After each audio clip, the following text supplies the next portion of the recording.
Recuerdo cuando estaba en la promoción, estalló un pozo petrolero en Madrejones X1001, si mal no recuerdo, donde estuvo ardiendo durante 3 meses y se escuchaba cerca de casa como si hubiese un camión prendido. Y era un pozo que estaba a más de 60 kilómetros, calculo, no, unos 40 kilómetros, perdón, de la ciudad. Tardaron meses en apagarlo. De hecho, creo que se apagó solo. Pero recuerdo que haciendo la premilitar todo el mundo hablaba de que muchos animalitos salieron de la zona y que la gente o los cazaba o los domesticaba o los comercializaba. Evidentemente hubo un impacto ambiental que tal vez no se llegó a dimensionar lo que fue realmente. La vereda que piensa en la conservación y en cuidar el medio ambiente todavía no tiene la cantidad de personas que tendríamos que tener dadas las condiciones terribles a las que estamos sometiendo a nuestro planeta y a nuestros ecosistemas. Nuestra única casa.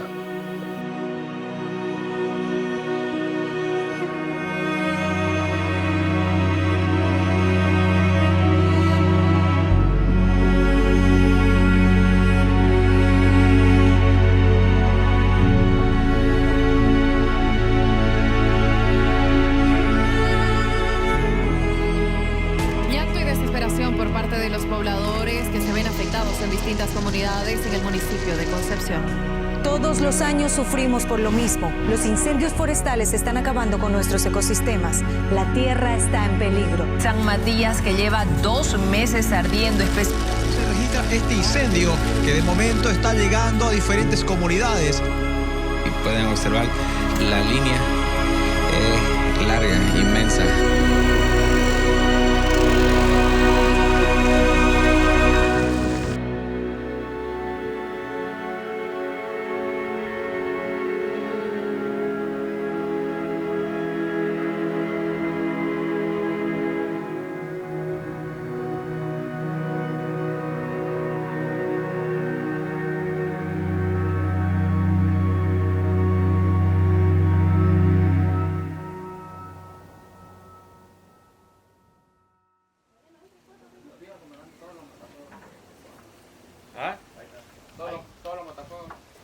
Sí, la mayor cantidad de batefuego para golpe único y la mayor cantidad de Goyis para golpe único.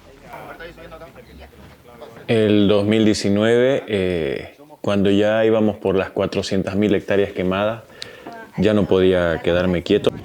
Me entró un llamado muy fuerte y al no conseguir vehículos fui en mi vehículo particular. Era un Land Rover del año 99, un cacharro que a mí me gustaba mucho, pero que los primeros 14 días nos ayudó bastante en el trabajo. Le di a un voluntario el vehículo para que vaya a recoger unas antiparras y un casco, recuerdo.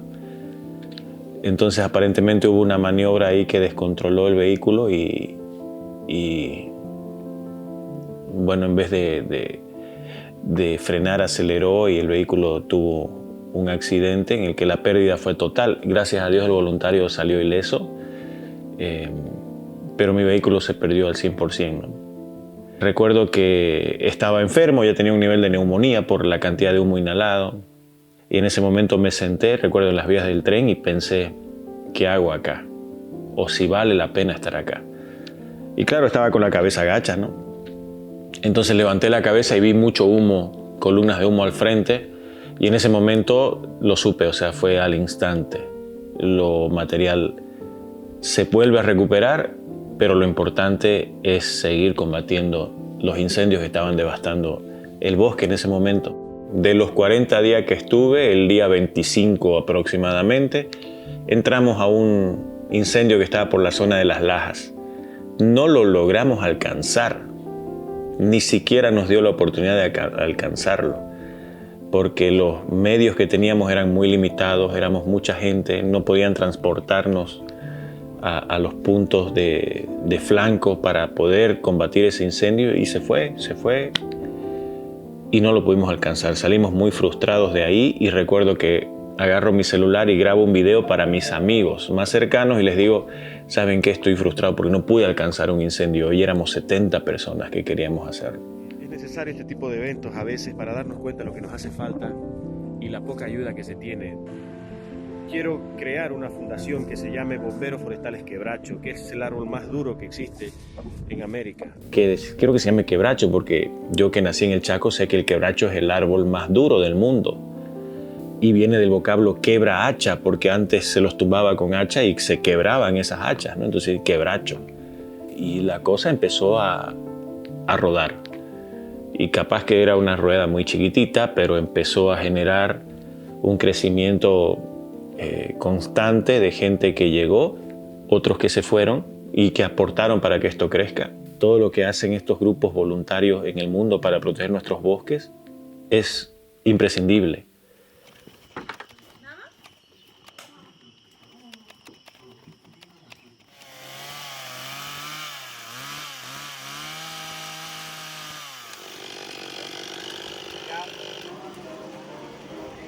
Yo vengo de un país donde la parte gubernamental se dedica a que todo el servicio esté cubierto, ¿no?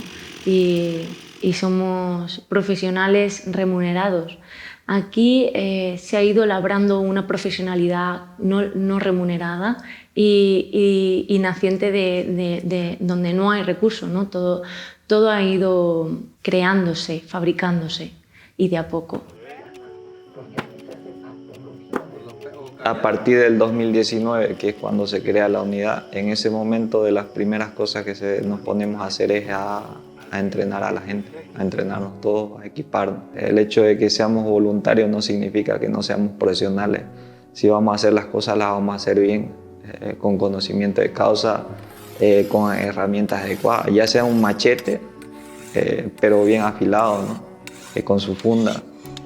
Si es una motosierra, que es algo que tiene mucha más capacidad, tratarla de tener en buenas condiciones, buena cadena y así. El cuerpo tiene que respirar y tiene que refrigerarse, refrigerando como... Hemos tenido la oportunidad y hemos gestionado también esto de que podamos formarnos con instructores o grupos de diferentes países.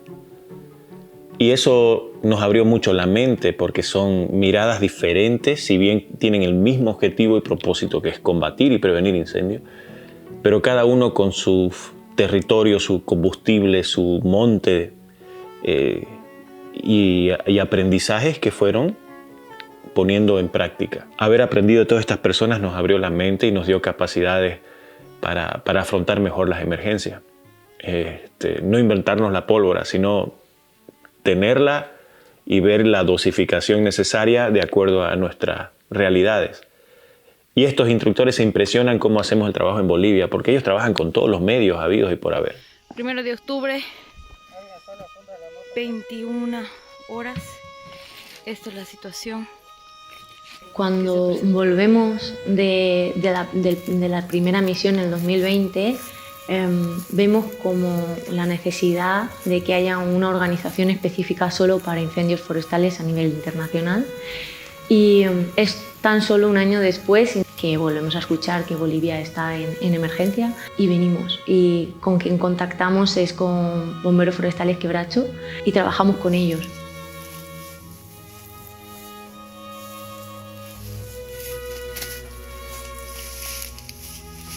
Sí que es verdad que hay diferentes combustibles, como en todos los lados, y que hay combustibles que sí que generan incendios intensos, pero cuando yo vine aquí la primera vez fueron incendios muy someros, iban como a golpe de viento. Entonces ahí mis compañeros y yo, con todo lo que veníamos analizando a nivel meteorológico, había muchos factores que se nos estaban saltando, ¿no? Como aquí está pasando algo, porque con estas condiciones meteorológicas en España se habría generado un gran incendio forestal, pero de muy grandes dimensiones.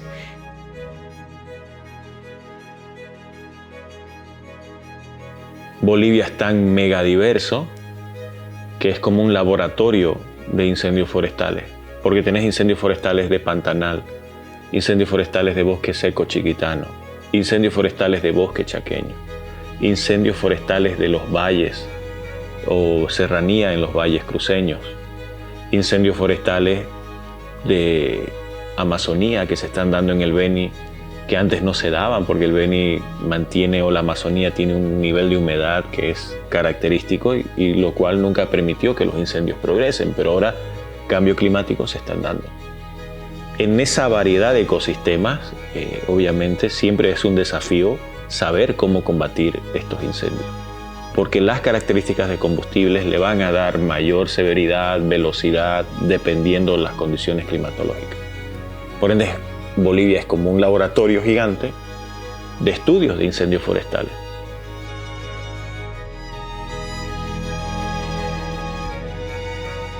Antes entramos a ciegas, era así, hay fuego, vamos, vamos, y le metíamos con todo y no le hacíamos nada.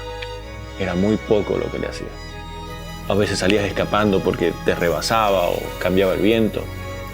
Ahora ya entramos con análisis, ¿no? Y decís, bueno, trabajemos en este flanco que tenemos el viento a favor, la temperatura va a disminuir a tal hora o la humedad va a aumentar a tal hora. Yo creo que es muy difícil tener éxito en las operaciones si no haces un análisis previo. Y al final, el muy apurado llega tarde o no llega.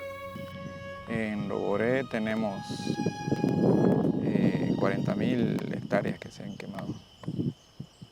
Zonas que se queman cada 2 años, cada 4 y mayor a 5 años. O sea que un incendio en ese mismo lugar es de categoría 4 si es que cada 5 años se quema, ¿no? O más de cada 5 años. O categoría 1 si es que se quema anualmente.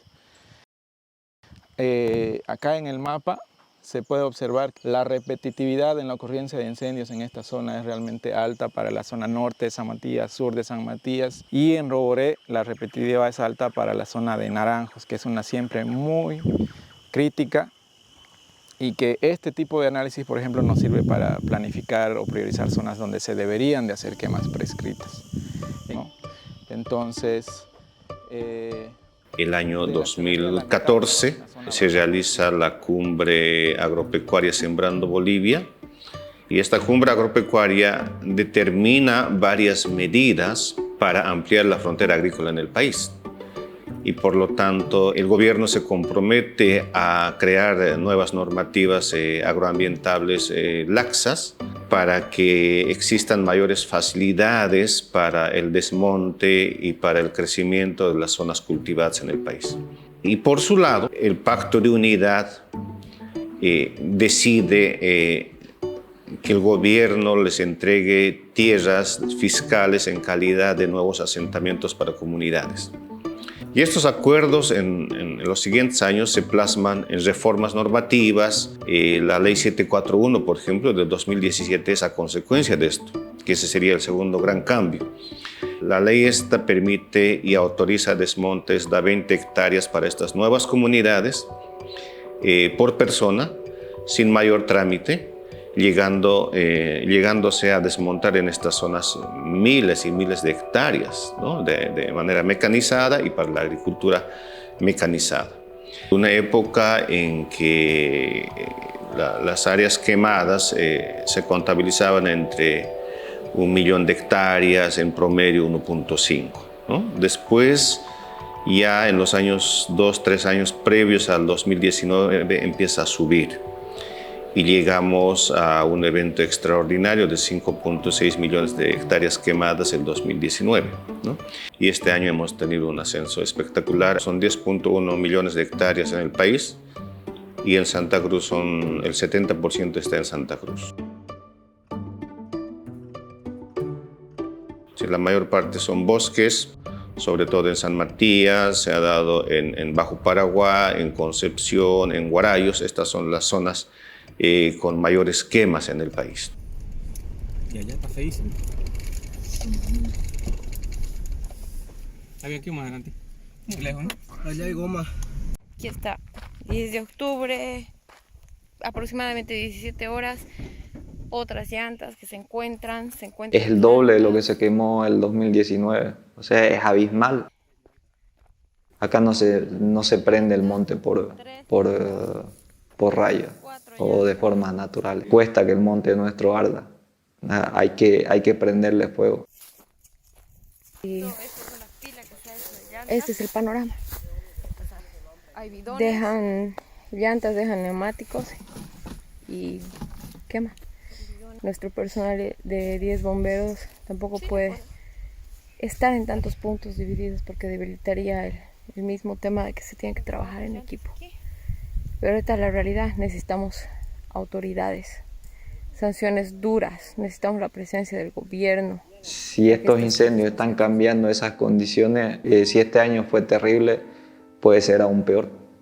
Cuando agredes una parte de tu cuerpo se va a recuperar, ¿no? Relativamente rápido y fácil de una herida, dependiendo de la profundidad, pero se recupera por profunda que sea.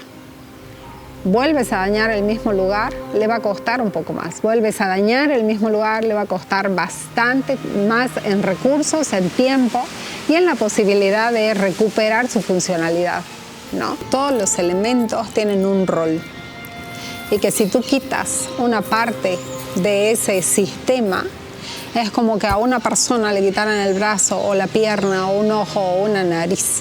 Va a seguir funcionando, pero va a funcionar de forma incompleta, de forma más difícil, le va a costar mucho más ser lo que tiene que ser.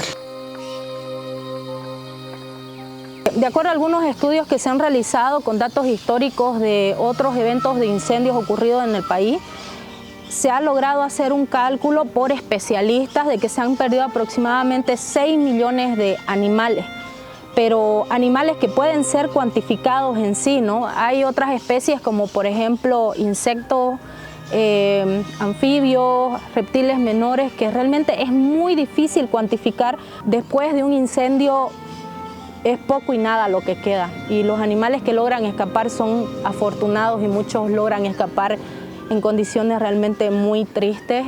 Se realizaron aproximadamente más de 400 atenciones veterinarias.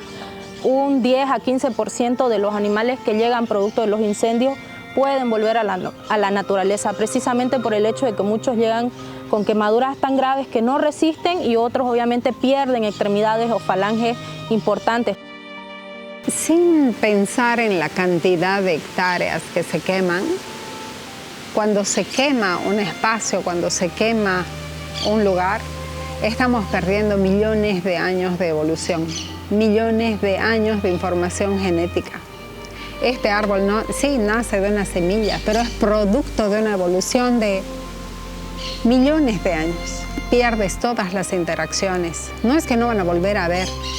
Pierdes las que existen en ese momento, las que están produciendo un servicio, las que están produciendo bienes, recursos naturales. La comunidad indígena Palmarito de la Frontera está ubicada en el municipio de Concepción. Nuestra comunidad se caracteriza por trabajar en plan general de manejo forestal, en la conservación más que todo del bosque, y en el cual estamos luchando cada día, ¿no? en poder como comunidad prosperar, seguir adelante. Y en el 2019 se nos quemó como el 50% de nuestro manejo forestal. En esta ocasión, en el 2024, otra vez vino el fuego del lado del norte y esta vez se quemó como un 80% de total de nuestros bosques. Entonces, la gran pregunta que nosotros tenemos como comunidad ahora, ¿qué va a pasar de aquí a 4 o 5 años? Otra vez se va a quemar y nadie va a hacer nada. Hay una diversidad que si ponemos en biomasa debe ser mucho mayor la que hay en microorganismos en el suelo que le dan la riqueza al suelo que la que vemos afuera, que la que está arriba en la superficie. Que para que crezcan esos árboles, para que crezcan esos arbustos y los otros elementos que hay, tiene que haber riqueza, tiene que haber vida en el suelo. Si no hay vida no va a crecer nada. Si no hay árboles no va a haber agua, para nadie, ni para agricultores, ganaderos, ni para las personas. Es importante cuidar el recurso agua y donde se genera es en estos lugares. Es en la reserva, es en el valle, es en el Chaco. Son miles y trillones de litros de agua que corren por el aire, ¿no? En forma de nube. Se genera en el bosque y cierta parte donde se empieza a bajar la temperatura condensan y generan humedad, ya sea en forma de niebla o lluvia. Se llaman ríos voladores. Transportan 10 veces más agua que el Amazonas. importante. Los árboles retienen agua, ayudan a retener agua, no solamente infiltrar, sino también ellos utilizan muchísima agua y lo que transpiran, lo que sudan es agua. Y cada superficie foliar evapora agua y en cantidad, en sumatoria de cada una de las hojas, puede sumar una cantidad muy importante para la generación de agua, que no la sumamos, que no la consideramos normalmente en los ciclos que conocemos y que estudiamos del agua.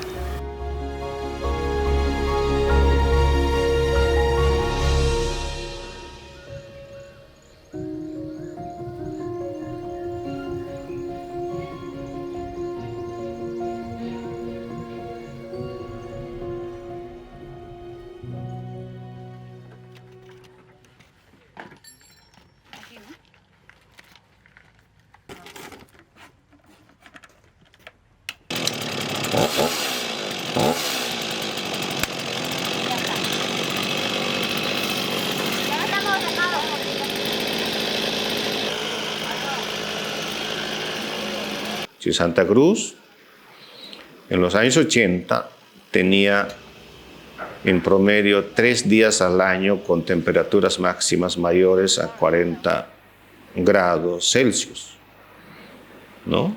Y las proyecciones que hemos hecho en la Fundación Tierra para el año 2030 y 40 hablan de 20 a 28 días en promedio por año con temperaturas mayores a 40 grados. La ciudad de Santa Cruz. Es más obviamente en el Chaco, es más obviamente en la Chiquitanía. Entonces, ¿eso qué significa? Que hay cambios muy fuertes. La precipitación, las lluvias han bajado en un 28% en los últimos 40 años. 28% es la tercera parte, ¿no? Por eso hay una restricción muy fuerte en los rendimientos agrícolas, ¿no? Y a veces lo que no llueve todo el año, llueve en un mes y hay inundaciones y hay desastres naturales. Entonces Santa Cruz tiene que aprender a convivir con el bosque y no a eliminar el bosque. Había unos tanques de agua, hasta ahí llega el municipio y aquí ya viene, ya la comunidad de aquí. Llegaron más compañeros, ellos lo están terminando de alistar el camión para venir y apoyarles acá a ustedes. Muy bien, porque ahorita, como le digo, no está venteando muy fuerte y eso es lo que está favoreciendo que todo está viniendo dentro. 7 kilómetros que han hecho, de ahí seguimos para acá. Paso, todo, como si nada, y eso es lo que seguimos. Se ha venido y llegó hasta, y eso es lo que está viniendo. Y el agua, si bien es un término muy quemado en el mundo, el agua es vida, realmente es vida. Más allá de la pérdida de fauna y de flora que es terrible, el resultado final es que nos vamos a quedar sin agua. Y ahí no importa cuál sea tu color político, tu profesión, tu trabajo, tu visión de vida o tus sueños, todo se va a truncar, porque vamos a quedar sin agua.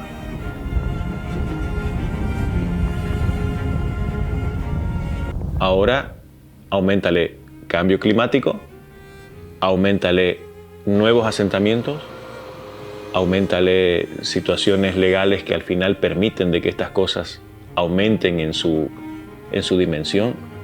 Entonces es una ensalada de factores que hacen a incendios catastróficos. ¿Disminuirían los componentes de esa ensalada si tuviéramos leyes que no sean incendiarias? Claro que sí. Si no tuviésemos el tema de asentamientos ilegales en áreas protegidas, claro que sí. Pero no nos hemos logrado sentar en esa mesa redonda de decisión, solo por búsqueda de intereses personales. Cuando se acabe el agua y querramos forzar el sentarnos, espero no sea demasiado tarde. Pero a eso vamos, es científico, no es un invento mío. Hay una diferencia entre el lila que se les está dando y el naranja. El naranja es más suave, el lila es para cuando se sienten muy mal. Entonces, el desafío ya es lo que hacen, ¿no? Conseguir cualquier recurso. Ya es un desafío entrar a fuego, es un desafío conseguir un grupo de gente buena, es un desafío dejar a tu familia y irte varios días al campo. Entonces, Lo que se tiene que entender es que no hay limitaciones, o sea, la limitación de creer que no se puede conseguir. Pero a nivel general, una agrupación de 30 bomberos no es nada en un país de tantas hectáreas. Entonces, a nivel de recursos, puedo decir que no es nada para la problemática de la emergencia de incendios forestales que aquí se da. Si el 2019 se tiró el grito al cielo, hoy ha sido el doble. Lastimosamente la gente se está acostumbrando porque es año tras año, año tras año.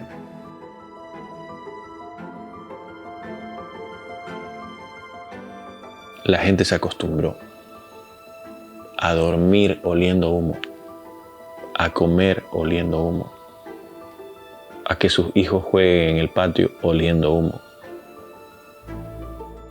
Cuando empezamos a normalizar lo malo, lo damos por hecho y empezamos a perder la preocupación de lo que realmente pasa y lo terrible que nos está pasando.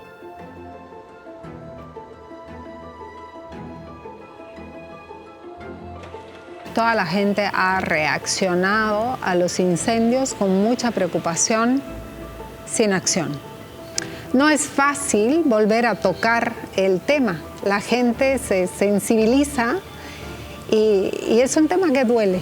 Cuando has estado en el bosque y has visto mucha muerte, has caminado en cenizas, has pisado esqueletos carbonizados sin darte cuenta que los estabas pisando porque estás en una capa de ceniza, duele mucho. Y no es fácil. Y yo creo que muchas personas, si no la mayoría, estaba evitando volver a sentir este dolor. Y creo que la mejor decisión es nomás activarse y responder de la mejor manera que uno tenga, con las herramientas que uno tenga para atender la emergencia. Mi convicción es un ideal y al idealista o tiene que cumplir su ideal para dejar de serlo o morir en el intento, así que creo que esto es un tema para siempre. Alguna vez leí, no recuerdo el autor, que dice que los caminos los abren los locos para que luego los sabios los transiten. Y me agrada la idea de ser uno de esos locos, abriendo un camino hacia un objetivo que a veces puede parecer pequeño, en vano, pero en algún momento todo esto se tiene que terminar o tiene que mejorar. No podemos esperar que no haya fuego si tampoco no hacemos prevención, somos reactivos. A mí me duele mucho, digamos, ver cómo luego de 30 años todo ha cambiado, todo ha cambiado. La rabia de no poder estar ahí, porque no tenían los medios, a mí me marcó mucho. Me tocó ver de primera mano junto a toda la gente de la zona el empute y la impotencia de no poder hacer nada ante llamas y escuchar cómo cruje el monte como una tormenta, que la miras aquí y eso está todavía a kilómetros.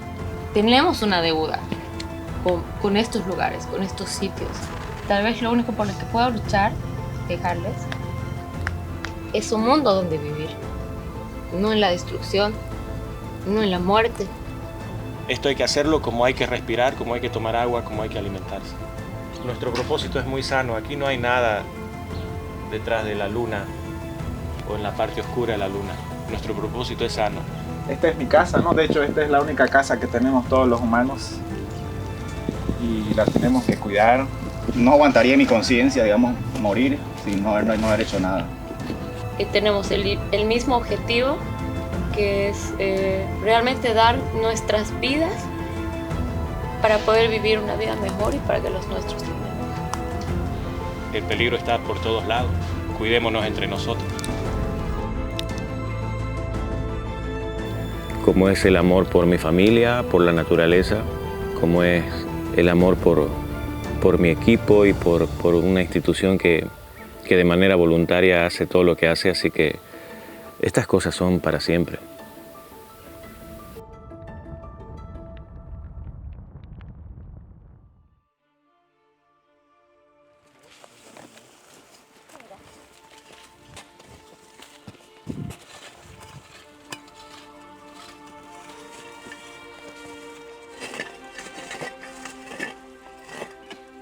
es un desafío grande prever de que estos incendios no progresen a los niveles catastróficos que han progresado este año, 2024, que yo sabía por temas de históricos de incendios que íbamos a tener incendios catastróficos nuevamente, pero no me imaginé que iban a superar al 2019. Son indicadores. Es difícil, ¿no? Volver a recuperar esas áreas que se incendiaron debido a la magnitud de los incendios del 2019. Estos incendios han superado eso. Sí se hacen algún tipo de trabajo de reforestación para poder ver el bosque como era antes, como lo conocimos, son 100 años mínimo. Esto no lo vamos a ver nosotros, no lo va a ver esta generación. El lugar en el que vivimos ahora es el único que tenemos. Que si nosotros no lo cuidamos, no tenemos opción de escapar a ninguna otra parte. Y que la salud de cada uno de nosotros depende de que el medio ambiente, de que nuestros ecosistemas y que también los ecosistemas urbanos, es decir, los que están en nuestra ciudad, estén sanos. Santa Cruz tiene el gran desafío de poner en balanza y decir si realmente vale la pena asumir todo ese costo ambiental a cambio del modelo productivo que existe. Santa Cruz tiene el desafío de preguntarse si existen otras alternativas y modelos productivos. Y nadie se está preguntando acá. Cualquier experto, pues no lo soy, cualquier experto agrónomo dirá que en estas zonas tropicales lo mejor que puede suceder es que coexista como un tablero de ajedrez el bosque con la agricultura.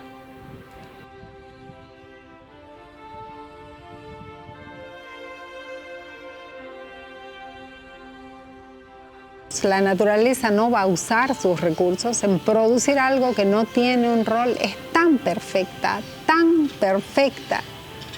que cada ser tiene su rol. Cada uno de los seres tiene su rol.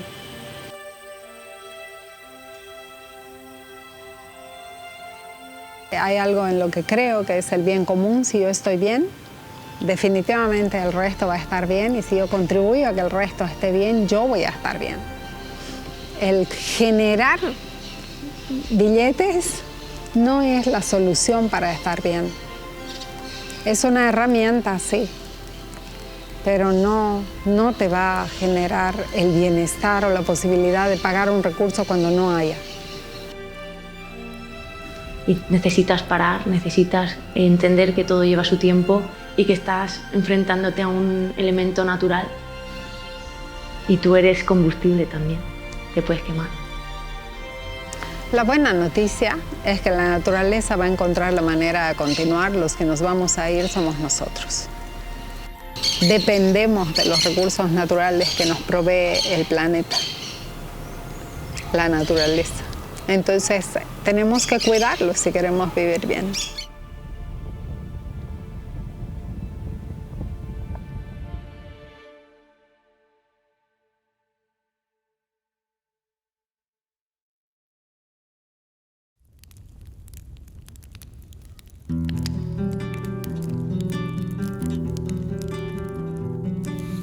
Más allá del fuego hay una historia que se perdió, donde el más fuerte de los quebrachos frente a las llamas no se rindió. Y ante la mirada de todo un pueblo que por el humo no supo ver, toda la riqueza cae en el bosque y no en el verde de un papel. Más allá del fuego hay una esperanza, que del cielo caiga la lluvia que nos pueda al fin limpiar el alma. Más allá del fuego hay una esperanza, que del cielo caiga la lluvia que nos pueda al fin limpiar el alma. Más allá del fuego hay una historia que se perdió, donde el más fuerte de los quebrachos frente a las llamas no se rindió. Y ante la mirada de todo un pueblo que por el humo no supo ver toda la riqueza que hay en el bosque y no en el verde de un papel. Más allá del fuego hay una esperanza, que del cielo caiga la lluvia que nos pueda al fin limpiar el alma. Más allá del fuego hay una esperanza, que del cielo caiga la lluvia que nos pueda al fin limpiar el alma.